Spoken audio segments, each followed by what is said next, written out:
Hello. Again, sorry for the delay in starting.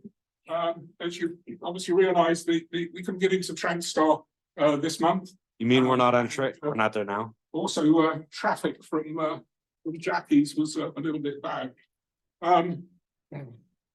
In no particular order, dues, gentlemen. Today would be a great time to give Mark pay your dues to Mark. He's around here somewhere. I think he's looking after testing. You didn't want them earlier. He wants to get rolling on the testing first. Yeah, sure. Okay, so before we part company, guys, if you can puff up the dues, that'd be great. If not, can just sort it out with Mark. Okay. Now the other thing is, Hey, go ahead, guys, we have a roll call and everybody Yeah. introduce themselves? Okay. So let's go around the room and introduce ourselves. I'll go first. My name is Martin, W5XUK, and I live in South Heights. Tech license for about 3 years, with a gap of 40 before the other one. 4 years. Jerry. All right, young man. Why don't you go first? Okay.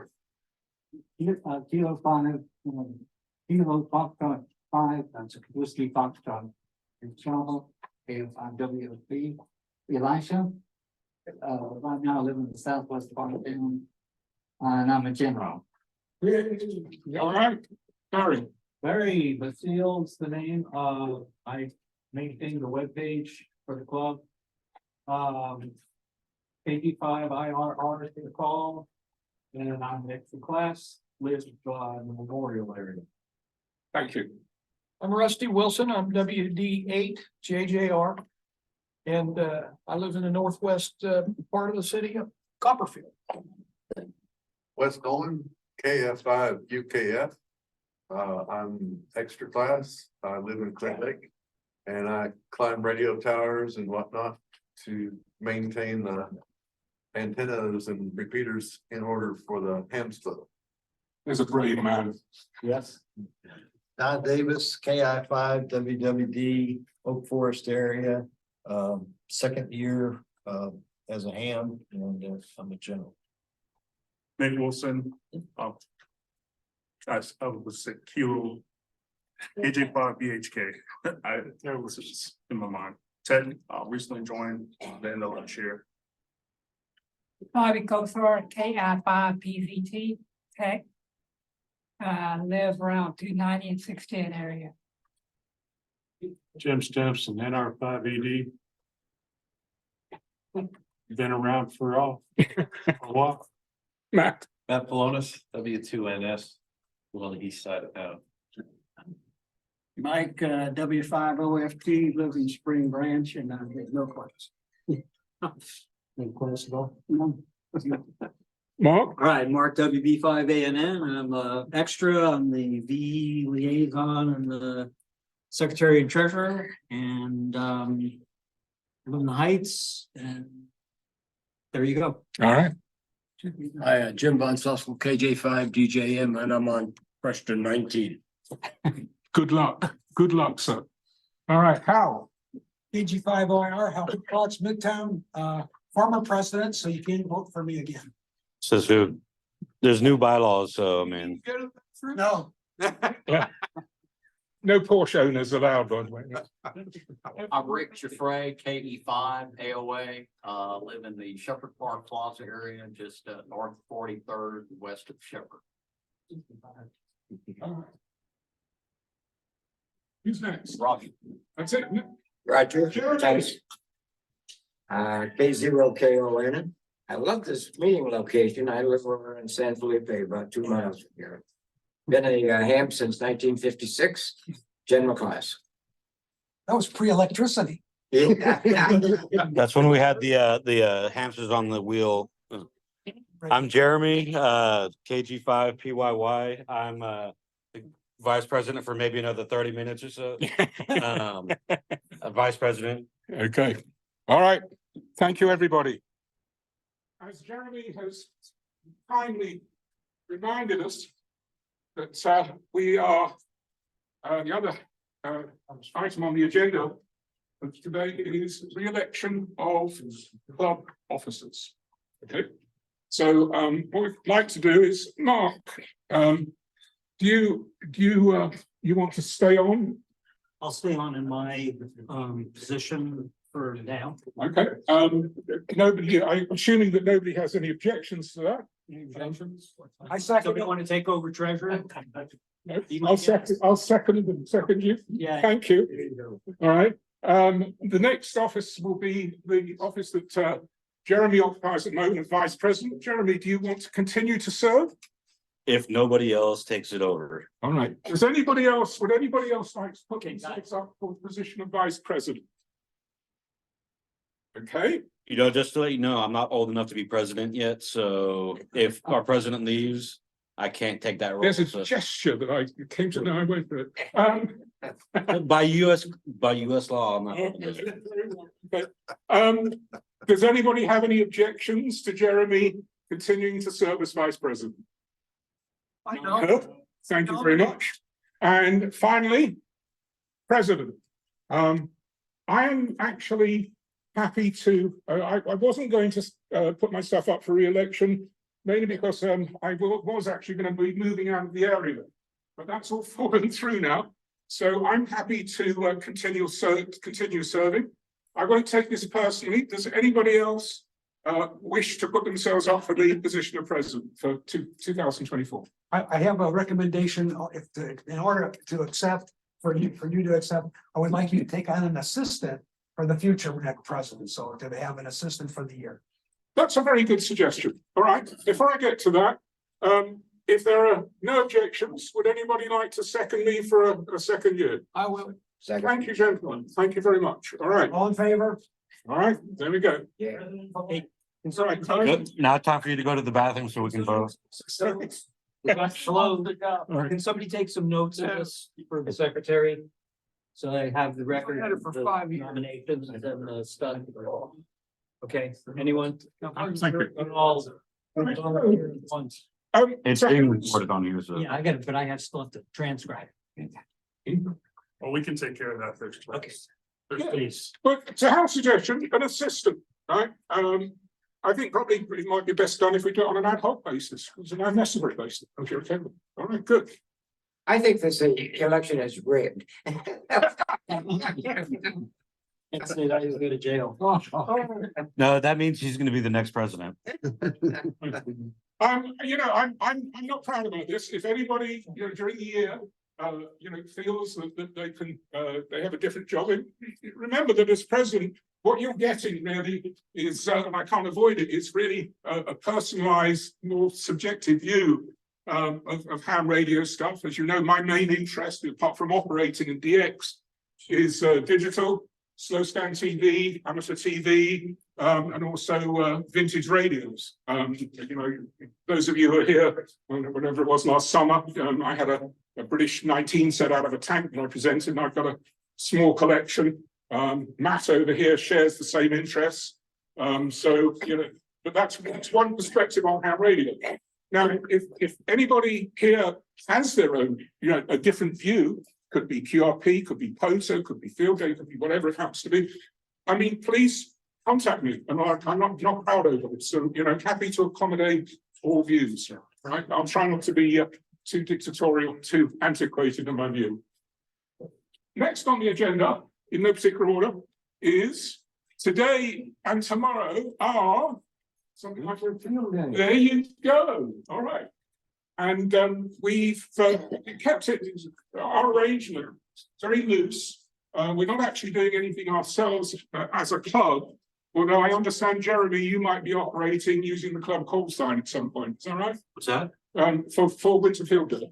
I'm gonna probably be going over to BVAR to be with them, but Good. Yeah, well, that's what I was getting to. That our friends at BVOC are very happy to have any OFARC member, indeed any other licensed member, come and operate on their rigs. And they've got a good setup. I've actually used their setup myself up at Lake Livingston last year on a POTO. And it's a good exposure if you are interested in buying a new transceiver, because they have, they've got 4 different types, got Yaesu, Kenwood, Icon covered, and I think there's one other, but I forget what it is. So it's a good, and it's also a very good opportunity to get some experience operating, because there's those of you who do it know contest operating tends to be a lot more frenetic than just, you know, going out and calling CQ and having a normal chat. It's actually a little bit more like digital mode rather than it is anything else. So field day starts at, I believe, noon today. Yeah. And the BVARC guys are operating down at, forgive me if I pronounce this wrong, Duhasik Park, whatever, which is down in Sugarland. You could just need to put Duhasik Park in your GPS and you'll find it. I did see online that they were asking other people to come to just sign up for a time. You go out to, they have a website, you go up to it, and it shows some open times and some radios to use. So they wanted that just so they kind of knew who was coming and Yeah, and so take a look at that. It's a really good webpage. I think I sent you a copy. you did. And to your point, actually, I spoke to Anthony Moroni, 75 LIC over this. He's one of the organizers with Corey, who's also, I forget.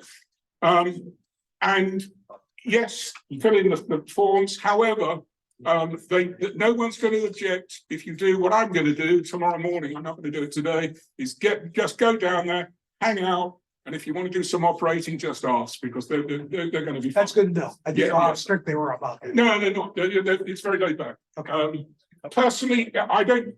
In the middle of the Hassett Park, there's this little bungalow, right, which is where they are operating from. And they put on a good spread. I mean, remember, this is a club with hundreds of members. You know, it's not like us. I don't find it a very hospitable place to operate from. However, if they're going to do the same as they did last year, the operating room, there's the one particular room they put by for as an operating room, is actually a very, very industrious place. I walked in there kind of just hanging out last year and, you know, was told, you know, what are you here for? You know, you get to operate, you know, whatever, and if not, get yourself out. So whatever. Do they all have headphones and plugins and all that for that?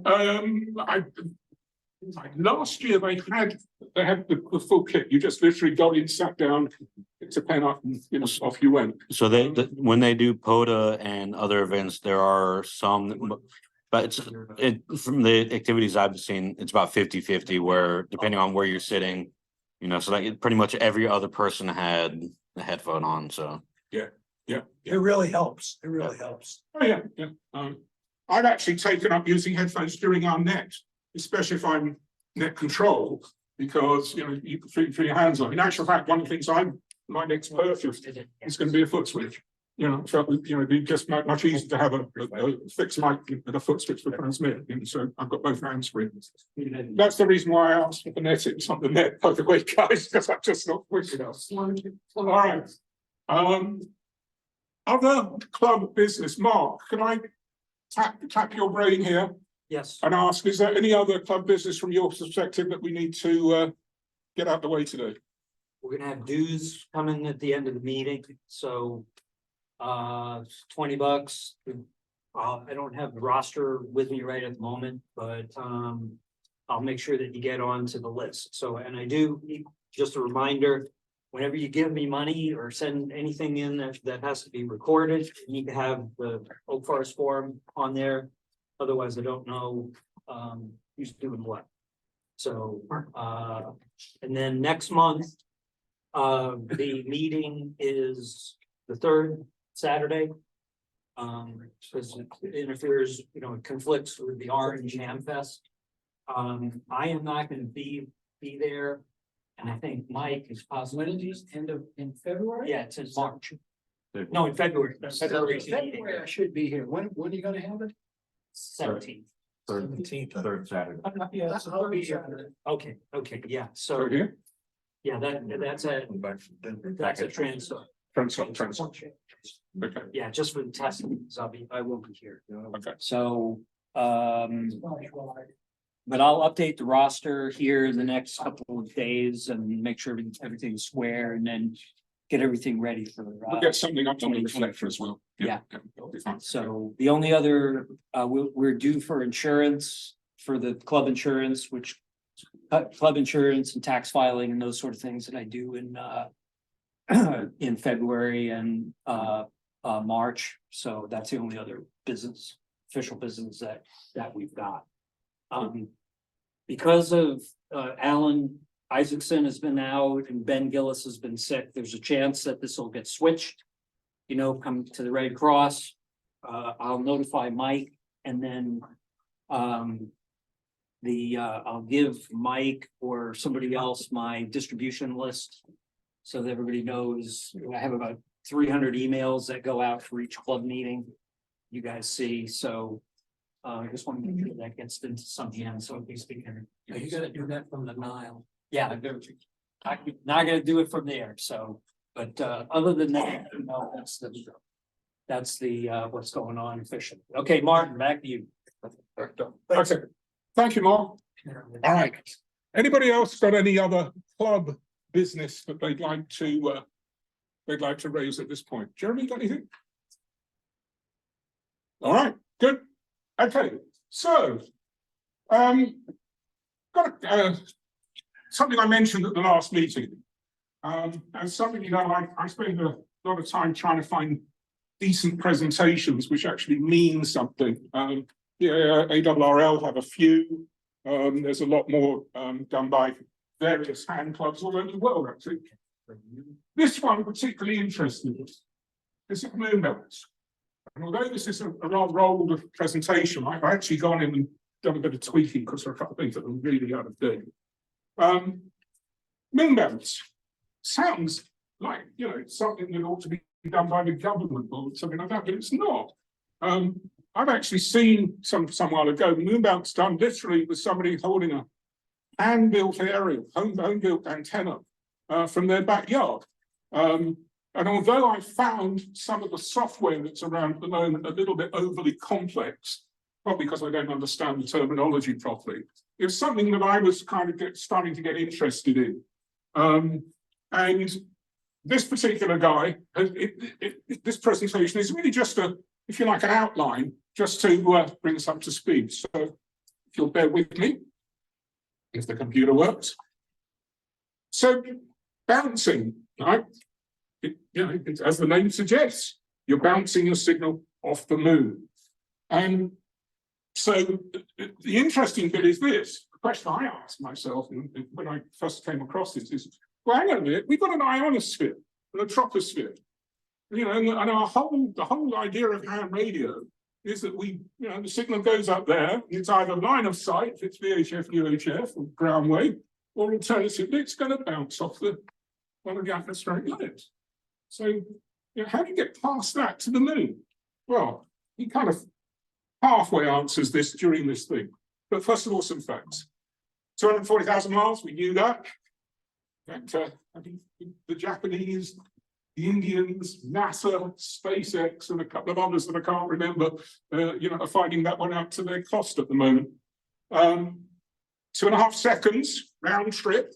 And one of the interesting things that you may know more about than I do, but I kind of went into this when it happened, which was during the Apollo program and during the Space Shuttle program, there was a huge amount of debate as to what do we use, what frequencies do we use to communicate with the Apollo capsule when it's on the moon, right, when it's in transit, and in fact, for a lot of time, does this even work? Can we even get a signal to the moon? Can we talk to Neil Armstrong when he's down there? Well, as you well know, that was solved very well. But even so, there's been an awful lot of research done on this. If you look at Tom Hanks's series From the Earth to the Moon, which was screened some time ago, I think on HBO, there's actually part of one episode, I can't remember which one it is, I think it's the one on the lunar module construction by Grumman, where they go into some detail as to how they will communicate with this. But things have come a long way since then, as you see. So only 7% of the signal is reflected by the moon. So those conspiracy theorists who think that the moon is in fact a satellite or is man-made or whatever. Sorry guys, if it is, it's built of very non-reflective material. And as you can see, the clue as to what frequency to use is that last bit, 144 megs. So here we are on 2 meters basically. So look at the loss. Just take, 250 dBs. That's a lot of loss. That lost to the experiment. Both. That's the total. That's what you like end to end, the round trips. So take a look at this. The ratio is 10 to the whatever it happens to be to 1. 3, 6, 9, 12, 15, 18, 20, 24 zeros, 25 actually, 25 zeros to 1. So the difference, seeing as we know, the difference between a kilowatt and 0.1 microwatts is only 100 decibels. Yeah, only 100. Yeah, I know. It is quite something. So if you wanted to make 3.14 miles of coax, you could have yourself an attenuator. But how you use it, I don't quite know. And an interesting factoid here. So if this were the grid, you'd have to multiply the total generating capacity in the United States by 10 billion watts to get 1 out. So that gives you an idea of what you're up against when you're trying to bounce something off the moon. Well, it moves, of course. Anyone who's bought a telescope, a good telescope, I had a couple of years ago, an 8-inch, I forget the make, the very common make, Questar, something like that. And one of the biggest issues I had when looking at the moon looked great, but I had to keep moving the telescope once you track it. You don't realise until you actually get close up how the moon moves real quick. So I mean, I had this thing out on my patio, right? I had it linked into I had this phone on the end of it on an adapter, and that was going into the TV. It was only 20 feet away. So I go onto the terrace, onto the patio, get the moon center frame. By the time I run back in to see the picture, it was only like 23 foot. It was halfway out of frame, right? So it moves, which is why, going back to what I originally said, the back garden with the homebrew antenna is perfect. The Doppler shift. Now, a quick thing on Doppler. Doppler was the name of a German engineer. And the easiest way to describe Doppler is if you were standing on the street, on a street corner, on the sidewalk, and an ambulance or a police car or a fire engine went past with its siren going. And what you're going to hear is da da da da da da da da. It will go down sometimes half an octave. So why? Why is it? Very simply. As sound vehicle is coming towards you, it is compressing sound waves. And a compression of the sound wave means a higher frequency, right? So you're going to get a certain pitch, a certain audio pitch. As it goes past you and away from you, the reverse is happening, right? It's extending the wavelength, right? So you're going to get a reduction in frequency. So, as on every police unit. Same thing happens with light, by the way, it's on a much grander scale. Anybody who's into astronomy would see that there's this thing called redshift. Redshift in galactic terms means that star is moving away from you fast enough for the light to be stretched over the billions of miles or light years or whatever that happens. So that, again, going back to here, that adds additional loss, atmospheric absorption, more loss, right? Faraday rotation, I have to say I don't know very much about, but polarization I do, and as you can probably tell, I mean, a simple experiment. You've got a handheld, and you're on the net. This has actually happened on one of our nets, and you're holding it here, right? You're getting a decent signal. It's hitting the repeater, etc., etc. And then the operator does this, so that if it was a rubber duck or something like that, it's now horizontal down here, and the signal drop it can be complete, can just disconnect completely.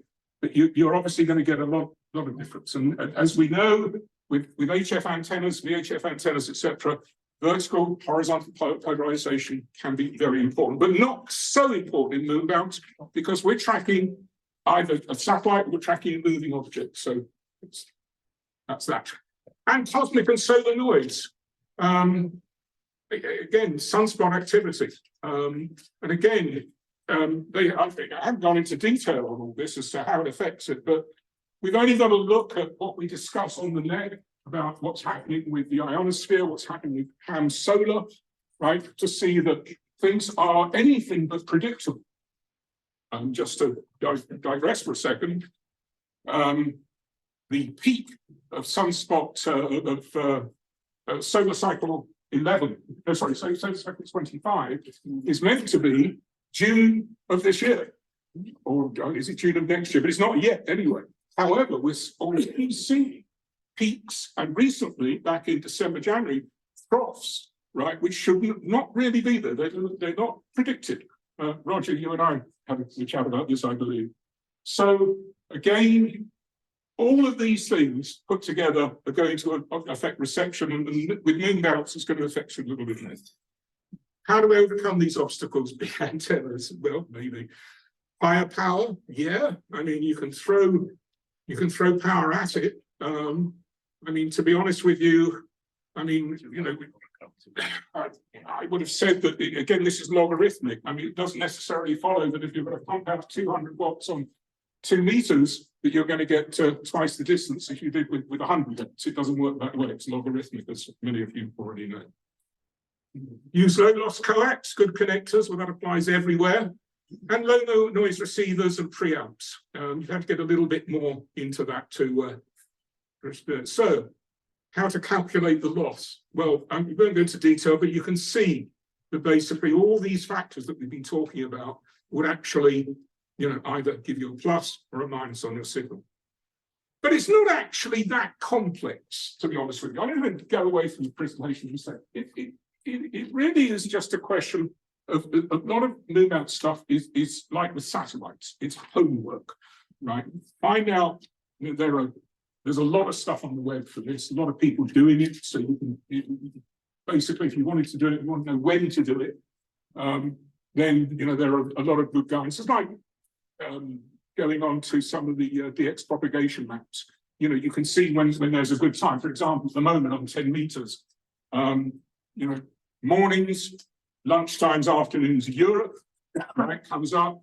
In the early evening or late afternoon, early evening, we go gradually west. So we get Japan, Russia, China, Indonesia, etc., etc. So it goes around the clock, and it's the same for everything, right? I haven't done this on 6 meters. I haven't seen it done on 6 meters, but there again, there's no reason why it shouldn't be, other than the fact that 6 meters, as many of you know, is called the magic band. And the reason it's called the magic band is sometimes it's really good, and sometimes it's like, what's wrong with my transmitter or my receiver? My own experience with 6 meters, I've got a Yaesu FT2000, which is HF6. So I can pump out legal limit on 6 meters if I want. I've got a halo on a rotator up on my roof. And for months and months and months and months and months, I got nothing. Absolutely, a couple of noises. You know, I think there was possibly a TV signal somewhere or whatever. And so much so that I kind of gave up. So, oh Lord, I can spend the money on the antenna and the rotator and all the rest of it. And good transmitter receiver. And then, out of the blue, one morning, I get QSOs in Phoenix, which is 1,500 miles away. I get another one in Chicago, which I think is a little less. And you think, well, and I with the guy in Phoenix, I actually asked him, I said, can you prove you're in Phoenix? Because he was so clear, and literally it sounded like he's in the next room. And I just said, look, prove you're in Phoenix. And I got onto QRZ and looked him up and all the rest of it. And sure enough, he was in Phoenix. Like, he was a bit offended that I asked him. But nonetheless, it just goes to show what the difference can be. What power was he running? I want to say about 50 watts. I think so. He wasn't at legal limit. I know that. I was putting out the most, I think I was running about 100, something like that. And he could hear me. I mean, he could hear me well enough that I'd only just got this transceiver, and it had and I was playing with the mic gain because I was trying to figure out where I started breaking up. And I ended up with doing an experiment with him just so I actually set my mic in. It was that clear. Roger. A lot of people, myself included, thought 6 meters was primarily open in the summertime. Yeah. Last weekend, there was a VHF contest. 6 meters was open for 3 days, and as far as I know, around the park. And yeah, I've worked 40 states. Yeah. On 100 watts FTA. And I don't know how many countries, not that many, but a dozen or two. I need to revisit it, I think, because I need, when I was doing what I've just been saying, this was during COVID, so it's what, 2020, 2021, right? And I think we were at the low end of things then. Yeah. So worth doing. 6 meters always makes me grin, because before it was 6 meters in Europe, these were the old VHF television channels. Between 50 and 70 megs were basically the BBC and all that sort of thing. I remember back in the 60s playing with single channel televisions, which were VHF TVs, 4059's resolution. And you actually had a tuner on top of the TV, which you literally tuned into your signal. So the history for that, showing my age. 2 meters, most popular band, we've already said this. And now then we go up to the higher bands. Now, those of you with certainly with an Icon 9700, it's probably the Yaesu equivalent or the Kenwood equivalent, can get to this. You know, we get 70 centimeters, 23 centimeters. I found that on 1296, 1300 megs, antennas, the only real way to be successful in my job would be to take your antenna and do what I'm actually in the middle of doing at the moment, which is put it on to a rotator, which is not just azimuth, but also elevation. Right? That's not the easiest thing in the world. I'm still doing some research that there is some software with associated hardware which will actually lock on. So, I mean, the way I understand it would be that you put in a frequency, right, and it's going to look for that frequency or for that signal, or maybe it's a satellite ident or something like that. But you know, and it's the same thing with the moon, right? That you know, basically got to be pointing in the right direction. All right, and the higher microwave bands are a complete unknown to me. Anybody work on the above 23 centimeters at all? No, very few people do. And it can be quite an expensive outlay as well, because you're now looking at, rather than using cables in certain cases, it's a coax feeder, you're looking at actually having metal waveguides, which is a whole different ballgame, and one that has So I think absolutely nothing about. HRO is having a deal on some microwave radios right now, and Yeah. like and all the accessories and I mean, it would be great to do. I mean, my problem is I haven't got a starting point. I don't know where. You know, what would you do? You know, start by getting your general license. And thank you, Joe. Well, these are not entry level hearing antennas. Obviously, far from it. But that gives you an idea of when you really want to go to town on the whole thing. I mean, to do this, you've first of all, you've got to have the land. Secondly, you've got to have definitely no HOA. I'd imagine you probably have to get planning permission to put something like this up. You might need to check it down. But you don't need all the, I mean, this is the Rolls Royce, you know, this is like, you know, the bee's knees of the whole thing. so who's going to reach out to this person so we can go do field day there this year? Yeah. I mean, maybe that's the answer. You see if we can camp out on their land. There's another one there, slightly smaller, but still monstrous. Now we're starting to get a little more practical, right? That a dish I found is there's a big argument as to whether to use Yagis or dishes. A dish is obviously going to be more sensitive, right? And you're going to have a lot more trouble if you're hand holding a dish, right? Because of the Doppler effect of trying to keep the signal. But at the same time, nothing's stopping it. So this is what this gentleman who did the presentation is using, right?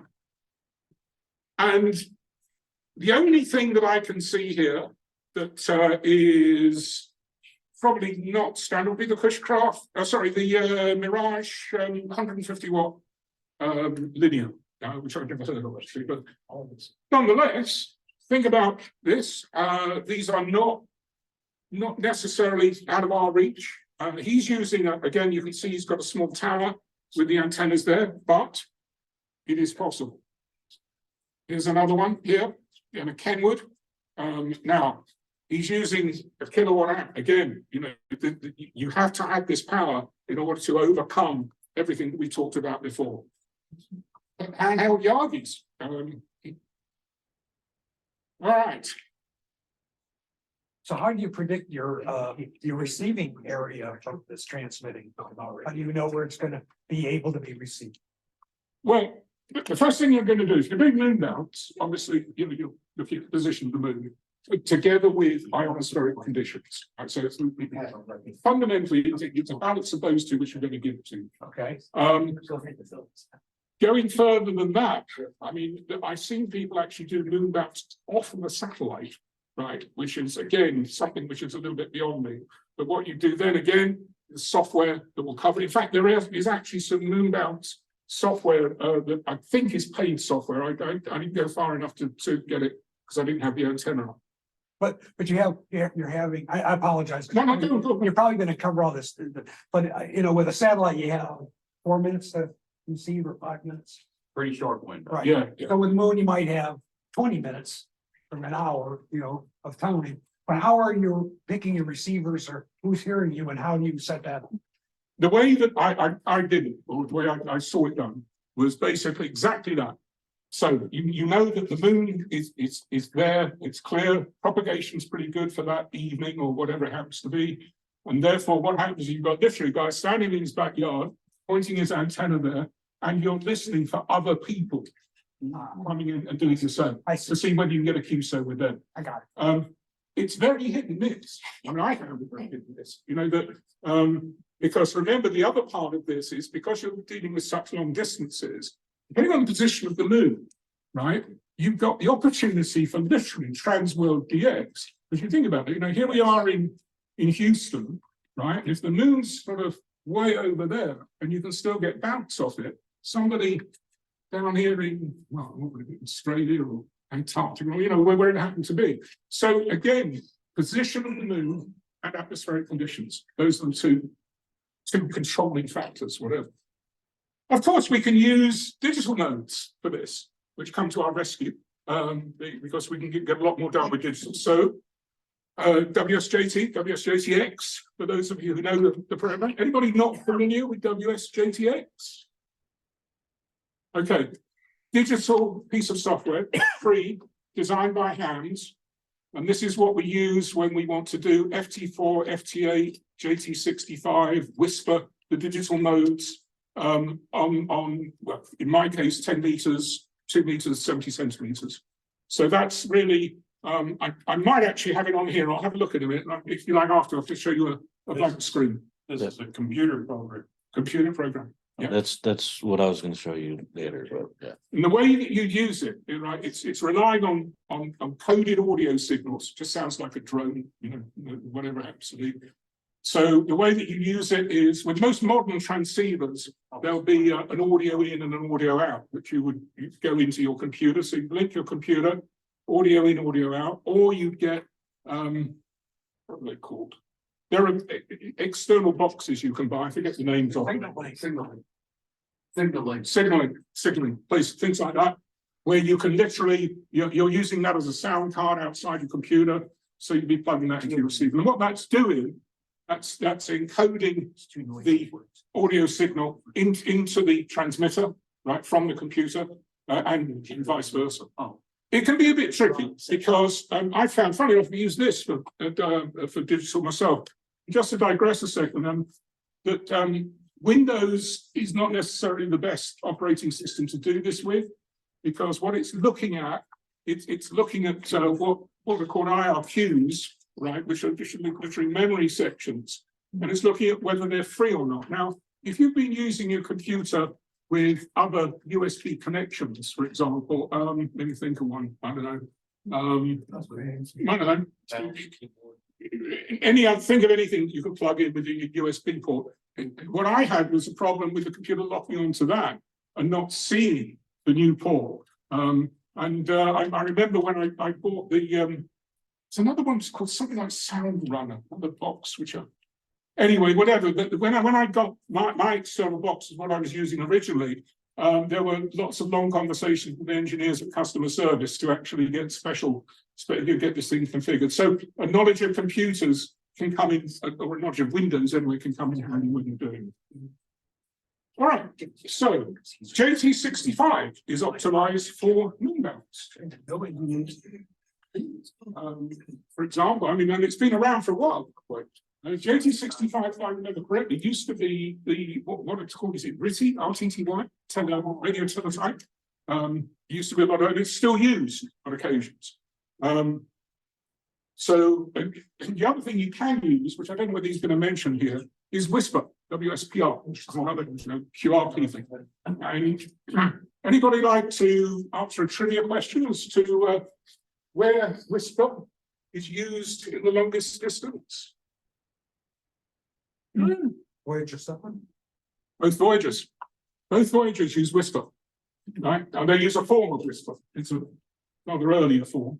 But when you think that, right, not with an antenna in the backyard, but you know, with the right antennas, that the 3 NASA World Receiving Stations, right, are able to receive relatively complex commands, not in terms of today's coding, but you know, when it was made, complex commands in Whisper from whatever it is, hundreds of billions of miles away. And although, of course, it takes forever to get there and back, it's a reliable system.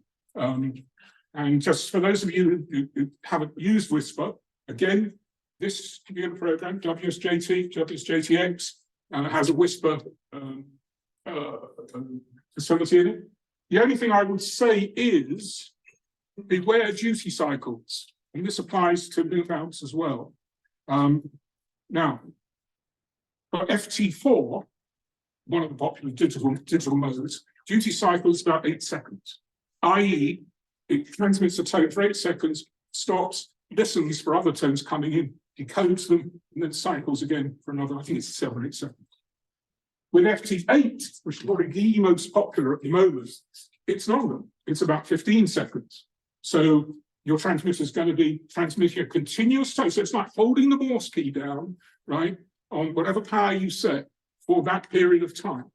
And there's some transmitters don't like it. Now, Whisper is even worse. It's 120 seconds, right?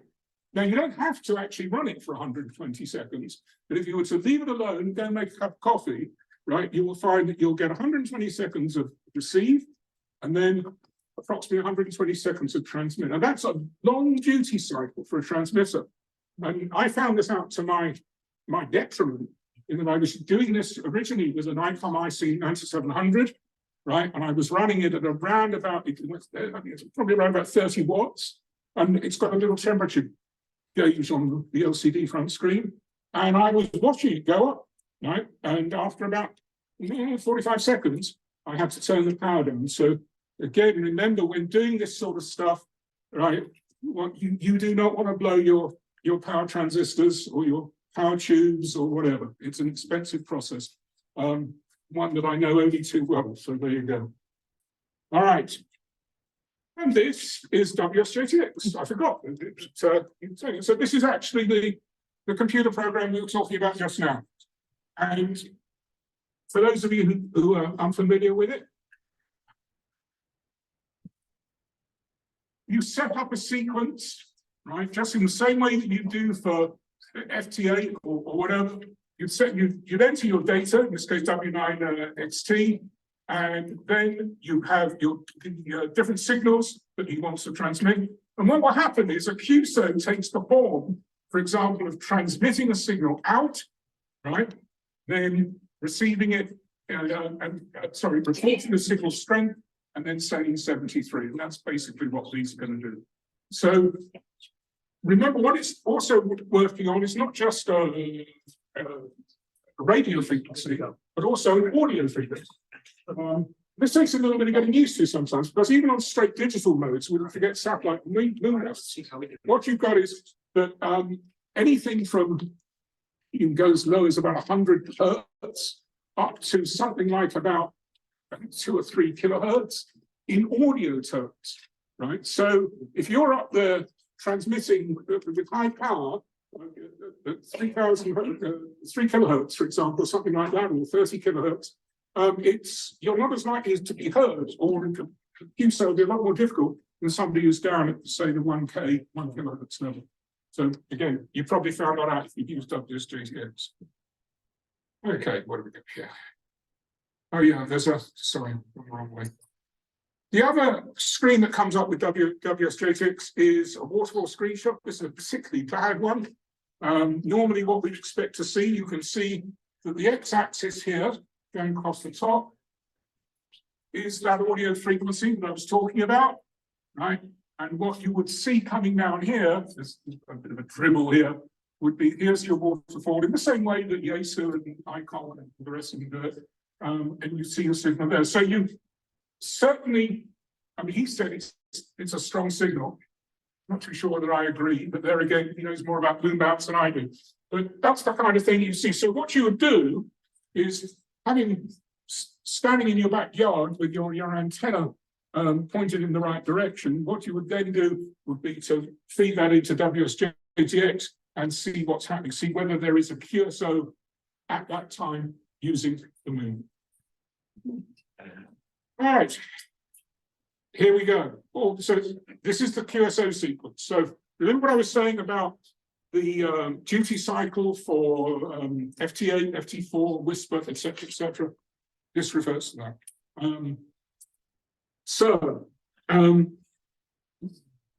Basically DX1XX, that's the target call sign, that's who he's calling. W9XT is his call sign, and the 000 will be the Maidenhead. So that's ZZ99, right? That's the Maidenhead. Everybody, or anyone not familiar with the Maidenhead grid? Excellent, good. All right. Well, so is that different than the regular grid that we use? Like, No, same thing. It's EL29. We were all EL29 something or other. Same thing, same thing. So there's not, we don't have to learn a whole load of new stuff. All right. This is basically Ping Jockey on Linux, which I've got to tell you, I'm not that familiar with. Those of you who use Linux, then please feel free to investigate this further, but I'm going to have to skip on this one because I'm just not a Linux person. All right, so look at this. This guy's got, you know, in one day, this is, by the way, 16 countries, DX countries, 40 QSOs. And again, always new stations looking to add for their initial contact list, which is true. I've actually heard an awful lot of it. He's planning to do, you know, obviously do more, get a larger antenna, a larger amplifier, and again, 2 meters, which is kind of unexpected. I mean, you know, I always expected that moon maps would be done up at the 70 centimeter or 23 centimeter, 440 or 1300 bands, but no, apparently, you know, 2 meters, there's quite a lot there. And there have been a number of occasions where I've just been scanning, where I've come across what I believe to be a moon bounce JT65 signal. So they're out there, okay? Again, you know, looking at, you know, these antennas. I mean, you're looking at thousands of dollars to put up an antenna like this. And you know, this is up from HOA rules. I mean, you know, I don't know about you guys, but I don't want to spend all this money on an antenna. However, one of the things we're going to do, perhaps next meeting, is talk about building from scratch a simple 2 meter portable antenna. I'm going to do some research on this. I might even actually, you know, we might even do this as a project between us. And what we can do from there, if anybody's interested, is to, we can do a bit of research, find out when those 2 parameters, propagation and the moon, position of the moon, and in the right position, perhaps, you know, perhaps later on this year, we can actually try doing something like this, either here or from somewhere else, whatever. Some reference work. WSJTX, we all know about. Ping Jockey. Again, I don't know very much about Ping Jockey, so I'm going to ask you to do some research yourself. This presentation, by the way, will be on the Reflector Barry, on the webpage, I'll get it to you as well. And the other thing, this is like, this gets really esoteric. Meteor scatter. Now, those of you who've done satellite stuff, especially with the ISS, so it's easy to know. Every now and then the ISS come out, I think it's somewhere around about 147 meters anyway. And they've got a Kenwood transceiver on board, courtesy given to them by Kenwood, I believe. And if you're lucky, it's in the right position, you'll get about 5 minutes, something like maybe. Yeah, you have longer? No. No. That's about right. Yeah, that's about 5. I haven't even got to that, 2 or 3, whatever. And trying to actually do a two-way is even more difficult because the world and its brother, want to get a QSO from the ISS. And by the way, their QSL cards are really good. I mean, they do them electronically now, but to get one is quite an effort. Do you have one?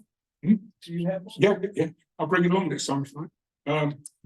So meteor scatter, well, I mean, as the name suggests that when we get, what do they call the Leonids or the whatever the others are, that it is possible to bounce off of those meteors. Now, to be honest with you, you've got to be in the right place at the right time. I mean, that's really what this comes down to. That I mean, I cannot remember seeing more than maybe 3 or 4 meteor showers or hearing of 3 in my entire life, right, on both sides of the Atlantic. So, but if you're into it, again, same procedure that if you're standing in your backyard with your antenna, right, with the WSJTX or even just doing simplex on this, you would be listening, you'd be pointing your antenna in the right direction, conditions are correct, and then what you'll be listening for would be CQ calls or QSOs from other stations, right? I got to tell you, it's real kind of hit and miss stuff, but if you're into it, yeah. Right. Range is interesting. I mean, he's saying 1,400 miles. I'd actually put it at more. I've actually read an article some time ago where somebody was getting like 2,500 miles out of this. But that has to be an exceptional set of circumstances. Because think about what you've got to have in place. You've got to be in the right position. The meteor shower's got to be in the right position and the right volume and frequency. There's got to be a lot of them, enough for you to bounce off them. Propagation's got to be good, right? And hopefully it's not going to be raining, snowing, or 150 degrees in Houston in the summer. So again, you've got to be keen in order to do it. All right, those are the acknowledgements on it. And that's really just a little introduction on moon belts. So that any questions or points? Anybody got anything they'd like to add? Roger. Do you know when EME was first accomplished? And the reason I asked that question is around about 1963, I got an invitation to go on to the Collins complex, Collins Radio. And they were doing EME. I thought at the time, in my memory, which I can't go into any details because it's just been too long ago, but my memory is it was the first time that it had been done, at least by them. And when would this have been? What year roughly? Around 1963. I think you're right, because that's the first I know about 65. Okay. Yeah. Well, the funny thing about it, and thinking is they accomplished it. They made the exchange, and they kind of just packed up and went home. There were no champagne bottles or cheers or fireworks. They just went home. Universities, you brought to mind something that I remember when I had first heard of it. I was still a shortwave listener at the time in England, a teenager. Yeah. And it was university radio stations that were doing it.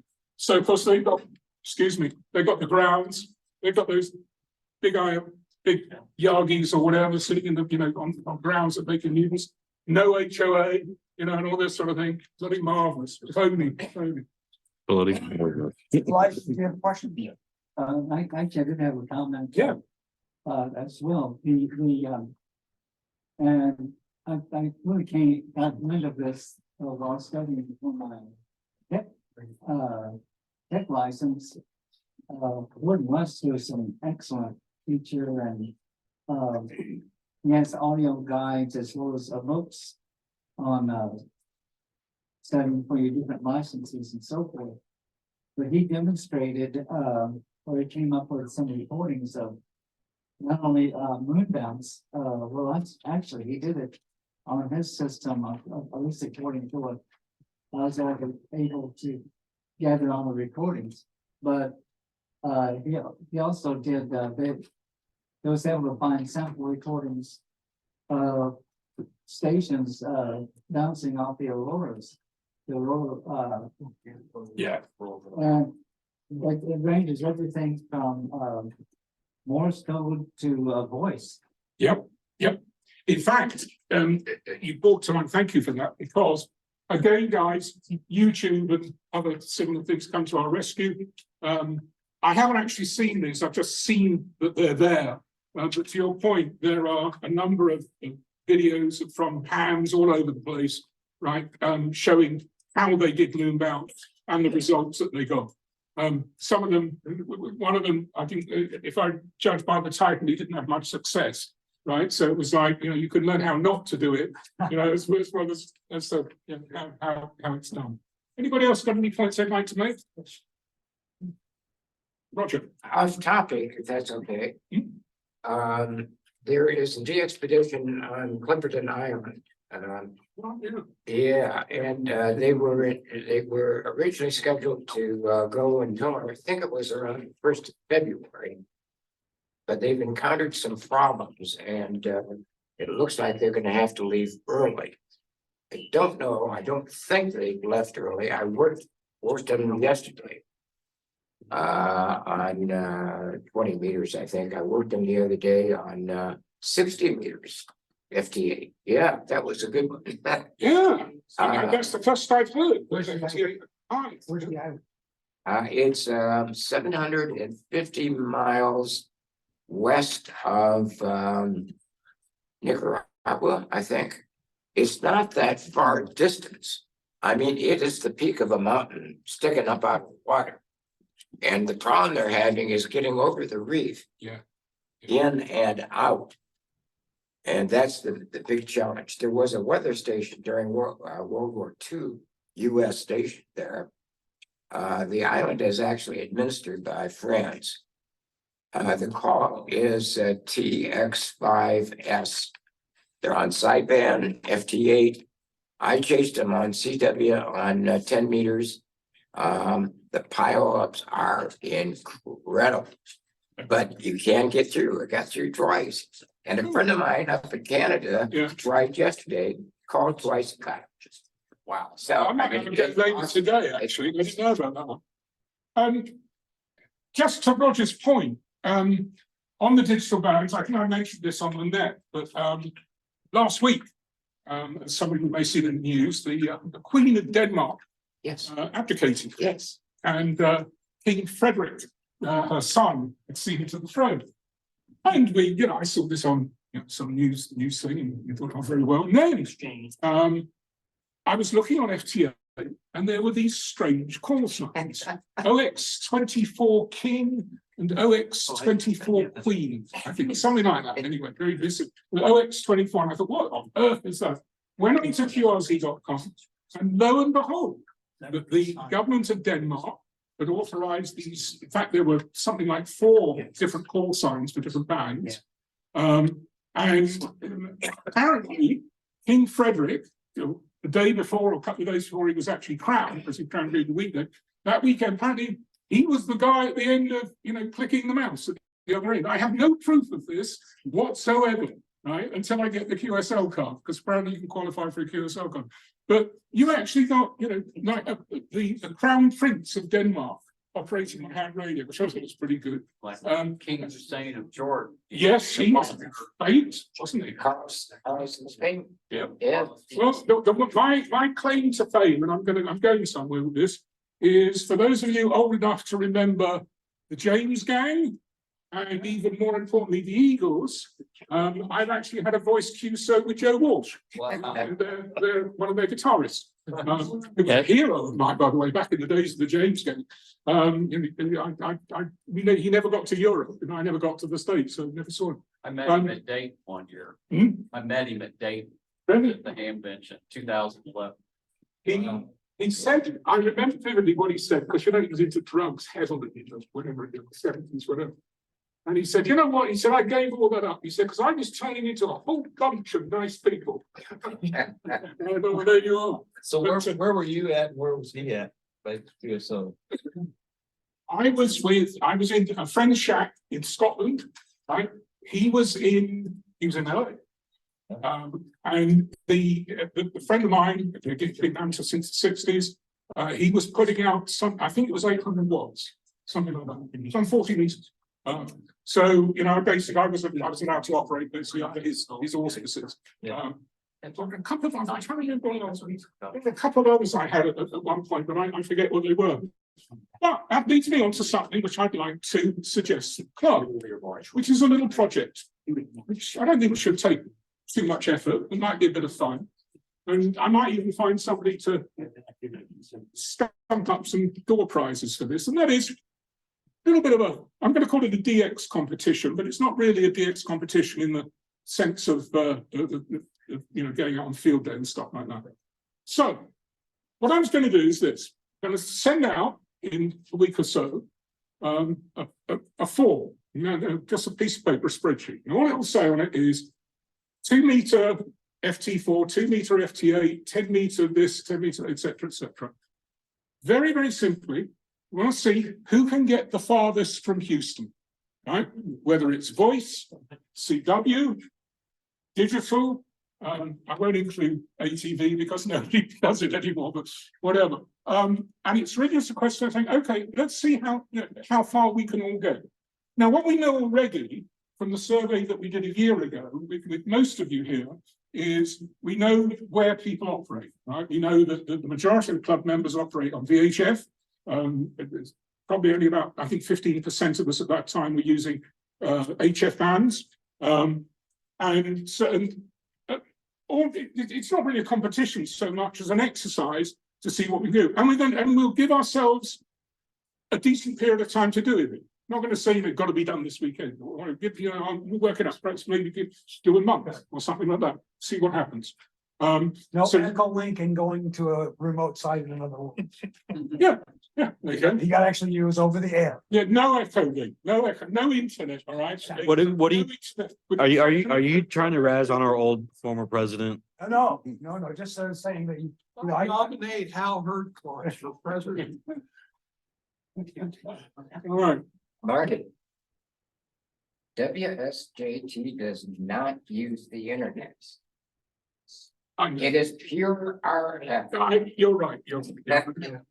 I mean that, you know, to Roger's point, you know, opinions vary as to, you know, whether we should use the internet. I know with Dom, you know, when he's here, although he uses it, you know, it's really in the case of an emergency, right? Everything, power goes down, phones go down, and if it's Comcast for certain or Verizon, internet goes down as well. So how are you going to use Echolink, right? You know, what use is Echolink going to be to anybody if that happens? I mean, it's a whole basis of, you know, ham radio in one sense. On the other hand, many say that, okay, by using things like Echolink and other internet-related applications, we're keeping up with the times. You know, we're not going back to the, you know, the good old days of tubes and God knows what. So opinions do vary. But what I thought of doing is saying, okay, let's just try this as an exercise. And if you don't do it, it's no problem. It's purely voluntary. And then what we'll do is at either the next club meeting or the meeting afterwards, depending on the period, I'll collate all those, we'll put them together, and I'll figure out, you know, a couple of little door prizes for greatest distance or time or, you know, whatever for each band. Jeremy. I think whoever gets the shortest distance is next year's president. Done. So, Martin, for the club, what do you guys who have been in ham for a long time think about FT8 Because for me, as a young person or younger to the hobby, I'm looking to hear voices and people from afar. Not necessarily just DXing, but it's like almost be like I'm a kid and I'm watching the AOL Prodigy when I go through the bands and the frequencies now. This is all you hear is back and forth with the baud rates and the digital. Okay, I give you a really good, well, I hope I can give a good answer. And I agree. I started out my interest in radio at about 14 years old, which puts us 1892. 64, 65, 66, okay? When I was walking with my mother past a TV and radio shop, and they had a little display saying then and now. Well, now, of course, was a 405 line black and white television at that time. But next to it was a little aluminum chassis, only about yay big, with a single valve. It was an EF91. You guys would know it as a 6 right? Single valve shortwave radio with a plug-in coil, which covered something that I think was between 3 and 4 megs. Battery operated, 60-volt battery for these little B7G tube bases. I pestered the living daylights out of my mother to see if I could get this. And bless her heart, she went and had a word with the manager, and when they changed the display, they gave it to me. And I had it in our garage because my father, who was very worried about electricity, wouldn't let even a battery operated thing go in the house for fear of, it might blow something up. And to your point, I spent days, dozens of hours, literally just tuning this little bit of band, listening for people talking to each other. No digital, of course, at that time. CW. I still do it. 50 odd years later, 60 odd years later, I still do this. I enjoy very much. I just going through 20 meters is very good. And I mean, there's a couple of enhancements.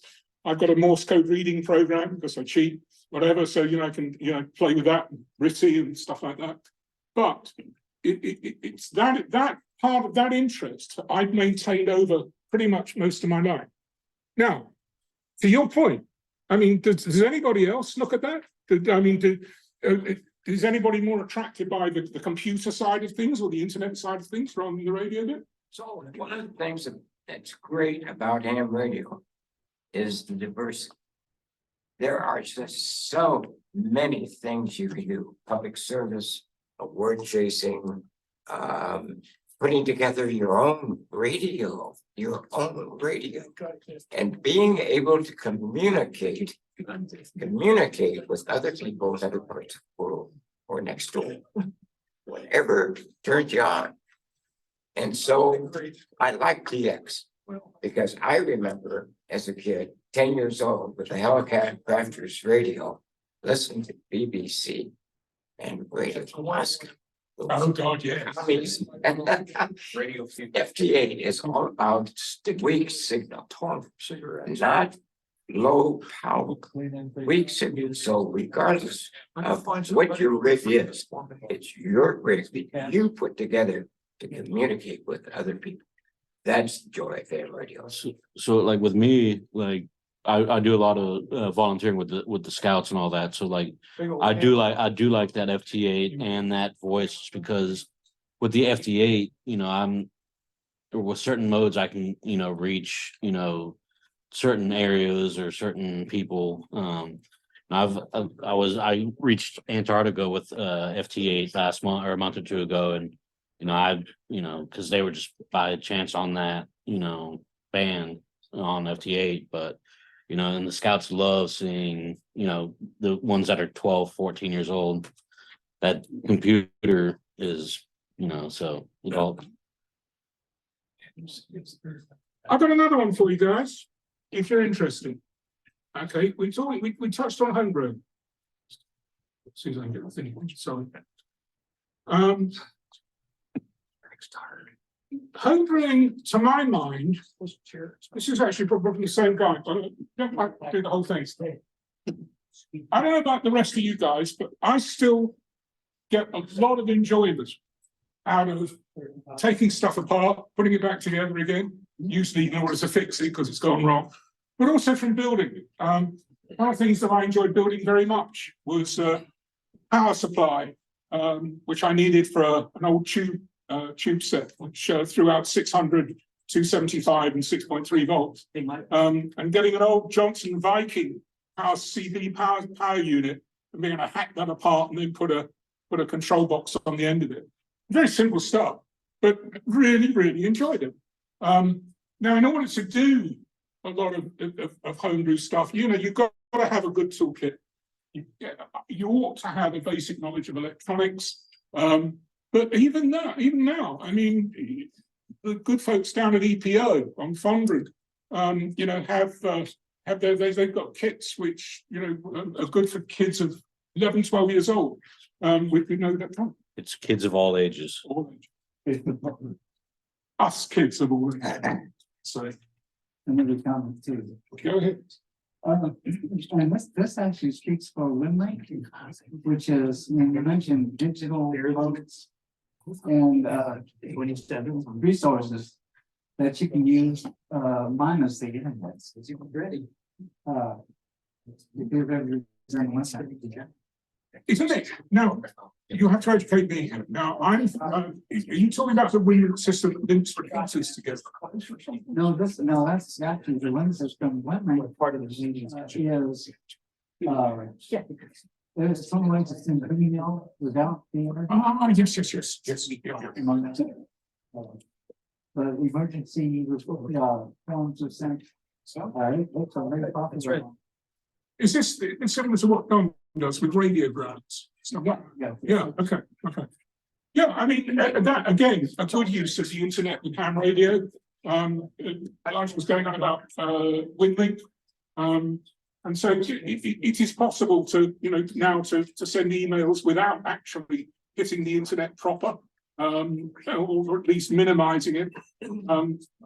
Again, if we're all going to be disaster prepared, it's always a wise move to say, well, what are you going to do? I mean, forget ham radio for a moment. I mean, if you go back to, I think that's 8 months ago, Comcast, in their wisdom, decided they were going to upgrade their system. Except they didn't tell any of their clients. It was actually most of the Heights. You might have been part of this house, I don't know, but anyway.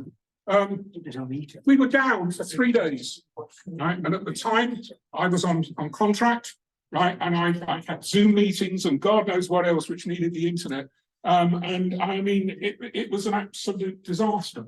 So much so that I ended up getting rid of Comcast and going with Verizon's 5G, which, by the way, is no better. But there you go. But yeah, I mean, you when you think about what am I going to do if I, like, for example, whenever it was the really bad cold snap, year before last or whatever it was, when you lose water, you lose power, and of course with that you lose internet and possibly landline telephone. Right? What are you going to do? Drink a lot of tequila. Leave. Yes, yeah, exactly. But with us radio hands, right, what we're meant to be doing is we have the way to get around, right? And it's one of the, I said earlier, one of the fundamentals. Which is Go ahead. That's why we actually instituted the Greater Houston Simplex Net, which conference still takes place every 4th Thursday. It does. Yeah, and we have a Zoom channel where we can all discuss and then we give it in it. It's all in some ways. And it is really good. And again, thank you very much. I still have a spreadsheet because they put it on spreadsheet. Yeah, I have still one in the wall. The only problem I have with this is that the computer I use for Zoom meetings is on a different floor of my house to where the radio is. Oh, no. It was fun running up and downstairs non-stop. All right. Anybody interested in just a quick 20 minutes on homebrew? Anybody? All right, here we go. Again, this is the same guy, Gary Sutcliffe, who I found a very, very informative guy. I've hacked this one a little bit because thank you, Windows.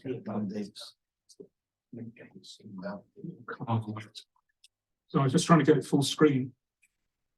You don't want to do it for me. All right, I'll do it this way. Right, we, on the way down here, right, from Jackie's Kitchen, I ended up on Kirby. And to my utter dismay, Bed Bath and Beyond is now going to be a Kaiser or Kelsey-Seybold Health Centre. Right? What have we lost in Houston over the last 10 or 15 years? JC Penney, Yeah. Macy's, Retail, gone. Sears. Sears, I'm fanning. Right, and all that. By the way, my wife tells me that the last time she went to get to the Galleria, which is in December, like Christmas shopping thing, she said it wasn't exactly deserted, but it wasn't crowded. Yeah, no, it's dying. The way the world's changing. I don't want to get robbed. And we are very fortunate in one sense. So we have at least two that I know, Ace Electronics, EPO and Fondren. We have two stores who are able to supply most of what we would need to do homebrew without having to go through the horror of mail order. What was the first one you said? Ace Electronics? But I mean, think about this. I mean, some of the, mail order for homebrew is kind of a bit of hit and miss. Because, for example, if you're getting into the minutiae of resistors, right, power, what power resistor do you need? Well, I think I need a 5-watt resistor. So you order a 5-watt resistor, a week later it turns up from Amazon, you needed a 50-watt resistor, you just blown the resistor and held yourself up for a couple of weeks. Great advantage of mail order, right? But a great disadvantage of mail order as well. So as a lot of you have heard me say before, I'm very much an advocate of, if you can go shopping, right? If you can buy it over the counter, for God's sake, do so, because these places may not be here. And between this group, I suspect for no reason that EPO are probably fighting for their survival at the moment. Have been for years. Yeah, really. Okay, well, there you are. And I mean, I'm on their Facebook page, and every day they're coming up with some wacky thing that they've got. It's cabinet, and they have sewing machines and stuff like that. But and yeah, it's hot because it's much easier to go click, click, click, click, click, and that's it. Hang on 1 second. And then the mail can't get it to you. Glad I got rid of you. Yeah, and then like with the mail service, I had ordered something from HRO like the first week of January, and it sat at the post office in Plano for 2 weeks before like getting out of the post office, and I'm like, man, it's like a 1 day, it's like if they would have shipped it UPS or FedEx, it would have gotten there the next day, and It's true. if they shipped it ground, and I'm like, USPS is just not. That's it. And a lot of this stuff, right, it may look like it's coming from the United States, but it's actually coming from China. Right? I've actually had this happen recently, right?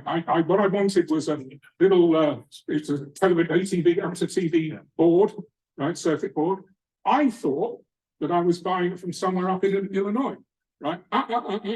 When I got the tracking number through, it was Hong Kong, and then coming through China Post or whatever. So again, that took, I don't know, 3 weeks. Something like that. No, but the tracking was from Plano because I knew I was getting it from HRO, but it sat at the Plano distribution center for 2 weeks. Yeah, they had issues. And Funny enough, I've got a DVD or a Blu-ray on order right from Europe at the moment, and that's been sitting in. what's a DVD? This. No, seriously, it's a movie, and it's been stuck in, where is it? It was somewhere up north for about 3 days. Betamax. All right, Is a DVD kind of like a Betamax? yeah, that's it, yeah, VHS, yeah, VHS, but flat. Okay. Betamax, right? Radio Shack, of course, is what we've lost most, right? And I remember they didn't call it Radio Shack in Europe because somebody had the name. It's called Tandy. But suffice to say, right? I'm not going to go through this whole thing. But suffice to say, guys, I extol homebrew and shout out again for our Houston-based electronic shops. Let's use them where we can. Right. I heard that I think I saw somewhere that Radio Shack is making a little bit of a comeback. Yeah, they do. It's not on a franchise basis, though. I'm not too sure how they're going to do it, but The Radio Shack in Carville, Texas is the biggest Radio Shack you'll ever see. It's still in full operations. where's Cole? About an hour west. West of San Antonio, about 6 Okay. Yeah, it's about an hour west. Cool. I've been there. It's a cool, Well, little it's spot. good to know. Still operate on the web too. You can buy different. I need a few more of this. I stand. All right, guys, well, look, I'm not gonna go through all this. I just wanted to introduce you to it all. Next, item really just on the agenda before we close this up is buying, selling, giving, donating, wanted. Anybody gonna need stuff that they have for sale, they want to sell the club members about, or stuff they're looking for, or anything else? Matt, you got any Art 5 stuff you're after? Yes, the PL 154A connectors. I need two. Here, what? 154. I'll write it down after, so I might actually have some of those. Yeah. It's those are 12 pin connector. It's Maybe not. Maybe not. better than the modulator. I'll have a look anyway. Anybody else? I have a rig expert. I can't remember the model right offhand. It's kind of in the middle range of what they've got, analyzer, and then an analyzer. It's just sitting there. I'd sell it to somebody who's looking. Right. We're still trying to find a way of actually having a page on the website. Right? Yeah, And good idea. we had an issue with security. Barry and I talked about this one last year. But I'm trying to maybe revisit that this year. See if we can find a good way of doing it, or maybe link into qth.com, which is, the EHAM, or, one of those places. All that sort of thing. For security wise, if you had a code number for the item, and then it got forwarded to that person. So that would keep it kind of private. I could think of that. Well, we can link in email addresses. Problem with that is, you get a bunch of spams or whatever. So, but already we have in place a forwarding mechanism for the president, the POP, net control, all of that, web hack. For me, I'm not getting any spam, so doesn't appear to be that it's gonna be a problem. But if you want to post a bunch of things out there, to individuals, that was the only issue. They'll start to get a lot of spam. Of course, if that happens, we can always just disable the forwarding. And it goes away, right? All right.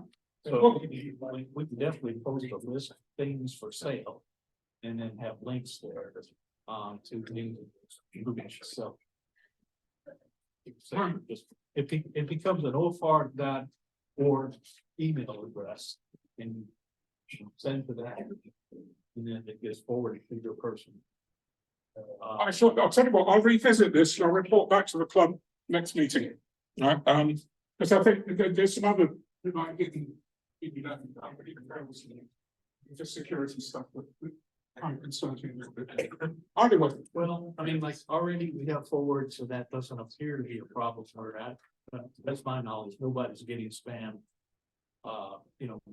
Mark's address is there, or forward, me and you and I think mine. Jeremy, and that stuff is posted on the web as contacts. And But yeah, I think I might have gotten one spam message in the past 3 years.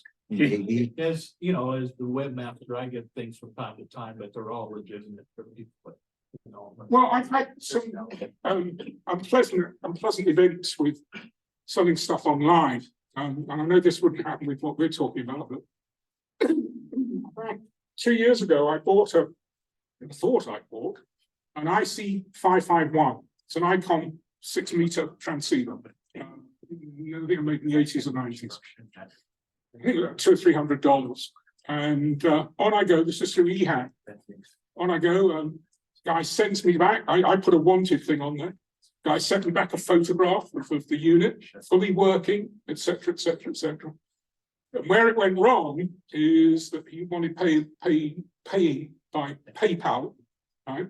There's two ways of paying on PayPal.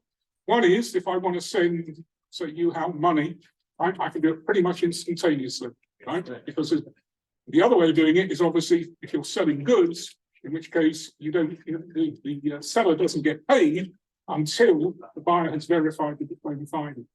This IC551 There's a picture out of the catalogue.